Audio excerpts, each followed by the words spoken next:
बचपन से आतंकवादी। हाँ। मेरी बेटी अब जेठानी बनने वाली है। मेरा मैं इस प्रमोशन हो अवसर गया। पर बहुत खुश हूँ। और ये होना भी चाहिए था। और तुम्हारा मटन भी छूटा हुआ था, चिकन भी छूटा हुआ था। अभी भी हम लोग की 4 से 5 घंटे की रनिंग है। हम बड़ी बहू में भी बहुत खुश थे। रोना और- नहीं है। नॉर्मली बात करें। खुशी का आंसू है। हाँ। छोटी बहू में भी खुशी। क्या हुआ कि हम लोग को वापस गया जाना पड़ा। जब हम लोग खाना खा के वहाँ होटल से निकले तो रात के 10 बज गए।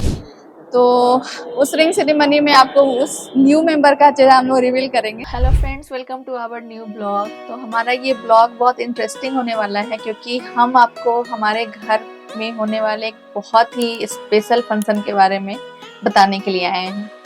ये फंक्शन जो था वो मेरे देवर की एंगेजमेंट का था, जिसकी तैयारी हमने 1 महीने पहले से कर रखी थी। कुछ श्योर नहीं था एंगेजमेंट का, हम लोग प्लान बस यही था कि लड़की देखने जाना है, लेकिन हमने मन ये बना रखा था कि अगर लड़की पसंद आई तो हम लोग सेम टाइम में वहाँ पे उन दोनों की एंगेजमेंट भी कर देंगे। तो आइए देखते हैं कि जब हम लोग एंगेजमेंट के क्या क्या प्रिपरेशन किए और कैसी रही हमारी जर्नी। हम लोग बस घर से थोड़ी निकलने वाले थे। शाम हम लोग को वहाँ से घर से निकलते निकलते शाम हो गई थी क्योंकि मेरे और मेरे देवर की तो छुट्टी थी, लेकिन इनको ऑफिस ज्वाइन करना था। तो ये ऑफिस करके शाम में 4 बजे घर वापस आए। कहाँ जा रही डार्लो? पटना। किस लिए? अमित के एंगेजमेंट के लिए। तो फाइनली वो दिन आ ही गया है दोस्तों, जब मेरे छोटे भाई और इस भाभी के देवर का एंगेजमेंट फिक्स हो गया है पटना में। और हम लोग यहाँ से रांची से पटना के लिए निकल रहे हैं और 3 दिन का लगभग ट्रिप रहेगा। यही है दूल्हा बाबू। दूल्हा बाबू को हालांकि दाना भी हो गया है। दूल्हा बाबू की माई है, दूल्हा बाबू के पापा है, जो होने वाले ससुर जी है, ससुर जी पार्ट 2 और सास जी पार्ट 2। और वो है दूल्हा बाबू की सहवाला। तो हम लोग रांची से निकल चुके हैं। देन सॉरी, ये तो बताना मैं भूल ही गई कि हम लोग जा कहाँ रहे हैं। क्योंकि ये लड़की वाले पटना के रहने वाले हैं, तो सारा जो देखा देखी और एंगेजमेंट का जो फंक्शन है वो पटना में ही रखा गया है। और हम लोग शाम के 6 बज गए हैं और हम लोग अभी रांची से पटना के लिए निकल चुके हैं। और अभी हम लोग यहाँ पे पेट्रोल पंप पे रुके हैं क्योंकि हम लोग को लगभग 300 किलोमीटर की दूरी तय करनी है।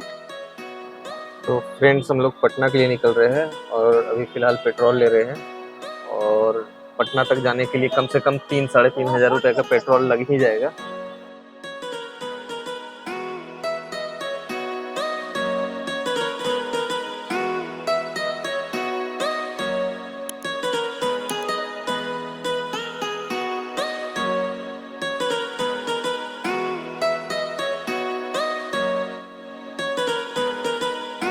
तो रांची से हम लोग कुछ दूरी जब तय किए, मतलब हम लोग हजारीबाग जब क्रॉस कर गए थे तो उस वक्त रात के 9 बज रहे थे।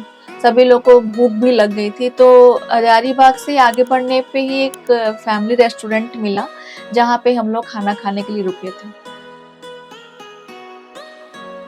तो हम लोग रांची से हजारीबाग क्रॉस कर गए हैं और हजारीबाग से आगे में एक होटल है, होटल सुबोध इन।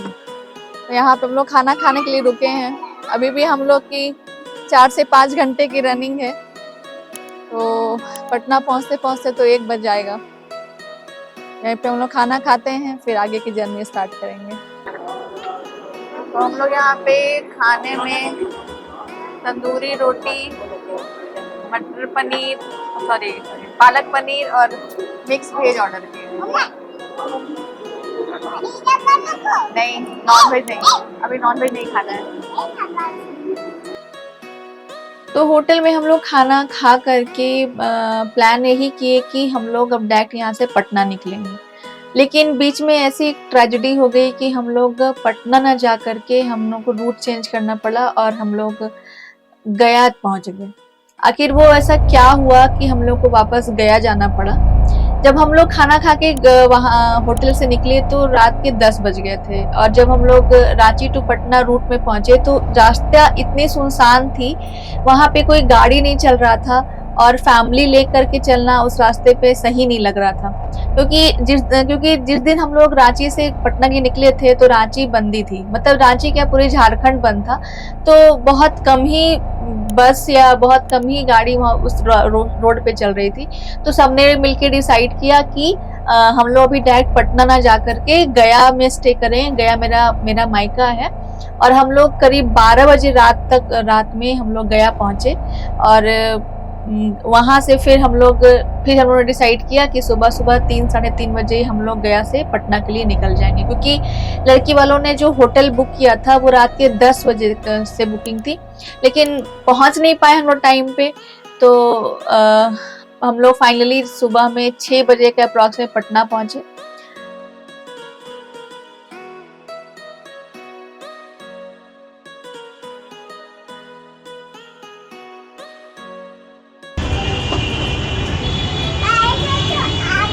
कहाँ आई है? हाँ, कहाँ आई है बेटा? बोलो हेलो फ्रेंड्स। तो बाबू अभी कहाँ है? बाबू लो ले अली, देखिए मेरी बच्ची लो ले है। गंदा फोटो आएगा। स्माइल करो, स्माइल जल्दी। हेलो फ्रेंड, जल्दी बोलो। तो हम लोग होटल में पहुंच गए हैं और ये होटल का इंतज़ाम इसके होने वाले ससुर जी ने किया है, लड़के के होने वाले ससुर जी। और ये समधीन जी है जो बाथरूम में क्या कर रहे हैं? हाँ, छोड़ ही नहीं रहे हैं बाथरूम। और फिलहाल दाढ़ी उड़ी बना के सबसे ज़्यादा हैंडसम बनने की कोशिश में यही है। होटल ठीक ठाक है, एसी रूम है, 2 रूम बुक किया गया है। बाबू तो अपना खिलौना ले ली है, खिलौना के साथ खेल रही है। चलिए दूसरा रूम आपको दिखाते हैं। इधर और ये दूसरा रूम है। क्या खोज रही सुप्रिया? पेस्ट ढूंढ रहे हैं, पेस्ट लाए थे। तो क्या हो गया पेस्ट? कुछ बता दो हम लोग की हम लोग होटल चेक इन कर चुके हैं। हमारी रात के 10 बजे की बुकिंग थी, लेकिन बहुत ज़्यादा नाइट हम लोग को गया पहुँचते ही हो गया था। तो हम लोगों ने गया में स्टे कर लिया। अभी हम लोग कुछ और देर पहले यहाँ पहुँचे हैं, बस पहुँच के बस फ्रेश होने जा रहे हैं। बाबू रखो उसको, बदमाशी नहीं। होटल में पहुंचे तो फिर थोड़ा चाय और नाश्ता करने के बाद सभी परिवार वाले तैयार हो गए। और इसी बीच में मेरे मम्मी पापा भी, जो कि इनवाइटेड थे इस फंक्शन के लिए, तो वो भी गया से रांची पहुंच गए थे। वो लोग भी तैयार हो गए और हम लोग की प्लानिंग जो थी वो थोड़ी सी चेंज किए हम लोग, क्योंकि पटना में गर्मी इतनी ज्यादा थी कि जैसा कि लड़की वालों लोग ने जो इंतजाम किया था, वो होटल के जस्ट पीछे में ही एक मंदिर थी, गायत्री मंदिर, तो वो लोग देखा देखी वहां करना चाहते थे। लेकिन हम लोग सोचे कि चलो ये गर्मी इतना ज्यादा है तो सारा फंक्शन जो भी है देखा देखी और एंगेजमेंट का वो होटल में ही कर ले। लेकिन लड़की वाले लोग थोड़ा सा इस चीज में वो एडजस्ट नहीं कर पाए। उनको लगा कि नहीं, लड़की मतलब कंफर्टेबल नहीं फील करेगी यहाँ। और फिर हम लोग सभी परिवार लोग तैयार हो करके गायत्री मंदिर के निकले।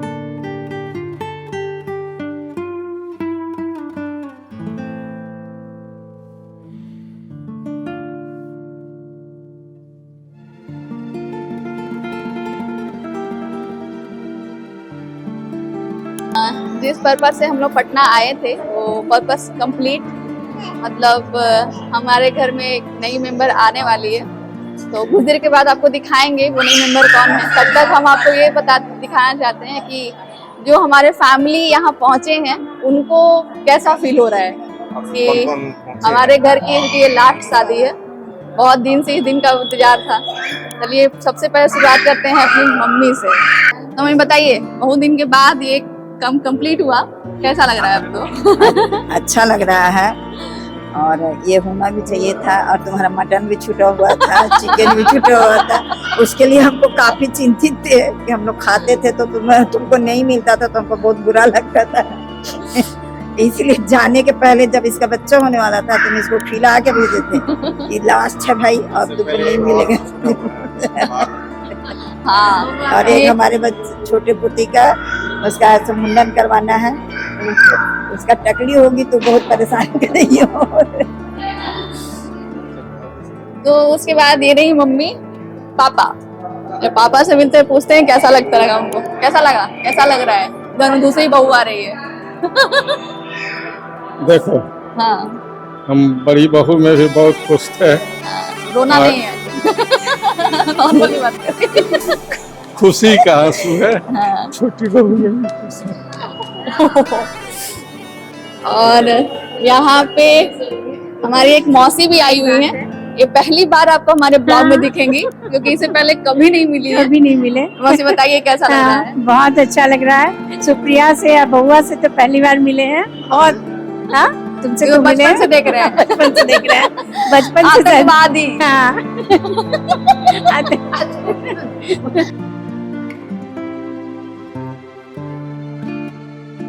आतंकवादी फिर मम्मी कहते थे ना ऐसा अन्नी मामा तीनों का नाम, दोनों का नाम रख दिए थे। हाँ। उससे ज्यादा बदमाश मेरा बच्चा लोग है। अब लगता है कि अपने बच्चे लोग को बहुत बदमाश है। उस समय नया नया एक्सपीरियंस था, बच्चे लोग को देखते थे तो लगता था बहुत शैतान है। अब उससे ज्यादा शैतान मेरा दोनों बच्चा है। बहुत अच्छा, बउआ से मिले, बहुत अच्छा लगा। और यहाँ पे मेरी मम्मी भी आई हुई है गया से। तो मम्मी बताओ कैसा लग रहा है? बहुत हमको अच्छा लग रहा है भाई। क्या बहुत अमित जी का शादी तय हो गया, बहुत खुशी की बात है। और फिर मेरे पापा भी आए हुए हैं गया से। बताइए पापा कैसा लग रहा है? शादी तय हो गया। हाँ, मेरी बेटी अब जेठानी बनने वाली है। मेरा मैं इस promotion हो अवसर गया। पर बहुत खुश हूँ। मेरी कल बेटी तक का हम सबका प्रमोशन पैर हो गया। छूते थे, अब अब कोई इसका मेरा भी पैर पैर छूने वाले कोई आ गई है। इस अवसर पर मुझे बहुत प्रसन्नता हो रही है। आज का दिन बहुत मंगलमय है। हम लोग बहुत खुश हैं और ये खुशी हमेशा बरकरार रहे, यही मेरी कामना है। तो अब ये है हमारे दूल्हे राजा। बताइए जी कैसा रहा एक्सपीरियंस आपका? गर्मी से बैंड बज गया। अब ये तो हमेशा ही होता रहेगा। ससुराल यहाँ है तो आना ही पड़ेगा। इतना गर्मी में नहीं आइएगा। गर्मी के बाद गर्मी के बाद आइए। शादी में छुट्टी लेना है लेकिन और हमारे मौसा जी भी यहाँ पे आए हुए हैं। मौसा जी बताइए कैसा लग रहा है? अच्छा लग रहा है। सबके साथ मिले तो बहुत अच्छा लग रहा है। अच्छा, खुशी लग मौसा जी अभी तक हमारे घर नहीं आए हैं। मतलब आएंगे रांची हाँ? आएंगे। सब्सक्राइब भी नहीं हाँ सब्सक्राइब भी नहीं की। नहीं, रांची भी आएंगे, सब्सक्राइब भी करेंगे। और यहाँ पे हमारी एक ननद भी है, पहुंची हुई है। तब नंद रानी दो भाभी आने वाली है घर में।